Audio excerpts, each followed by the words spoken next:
I am Seang, the President of Royal Institution of Surveyors, Malaysia, RISM, session 2017-2018, and I'm also the Chairman of Ian Scott International Malaysia Sendirian Berhad.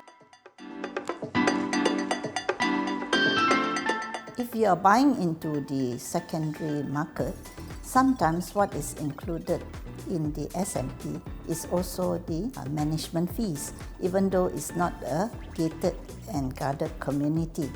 So what is entailed here is actually general maintenance of the property, your surrounding properties. And if you do not agree to that, it will mean that you may default in future in your payments, and there may also be a lot of defaulters just like you, and that will mean that the property or the whole development is going to suffer, and eventually the property values of that locality is going to depreciate. You may also want to vet the background of the potential tenant.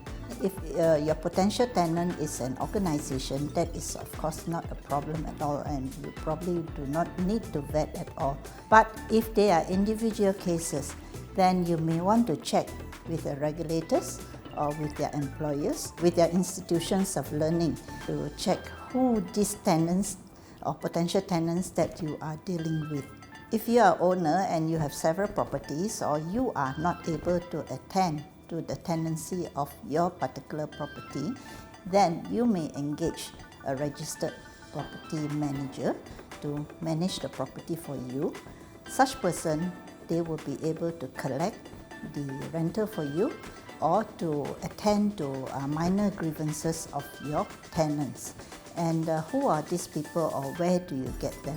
So these registered property managers, they are available, or their list is available at the Board of Valuers, Appraisers, and Estate Agents and Property Managers. If you are a potential tenant, then there are also certain things that you have to look into before you engage into a tenancy. For instance, what does your landlord expect from you? Certain rental agreement, the landlord may also include clauses such as they want regular inspection of the property. Are you agreeable to that as a tenant? Because it may cause a lot of grievances or inconvenience to you, and along the way there might be a lot of ill feelings between the landlord and the tenant. And what is included in the tenancy agreement when it's stated partially furnished, fully furnished? What do you mean by partially furnished, and what is included in fully furnished tenancies?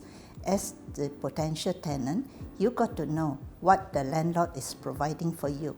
Are they finishes that you require?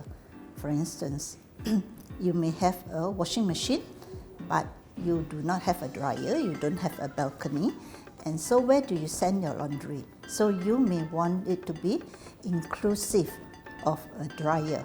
The idea or iProperty Development Excellence Award is really a good benchmark for the consumers to consider when they want to commit into properties, because it has actually considered all the factors, or most of the factors that I have mentioned earlier on.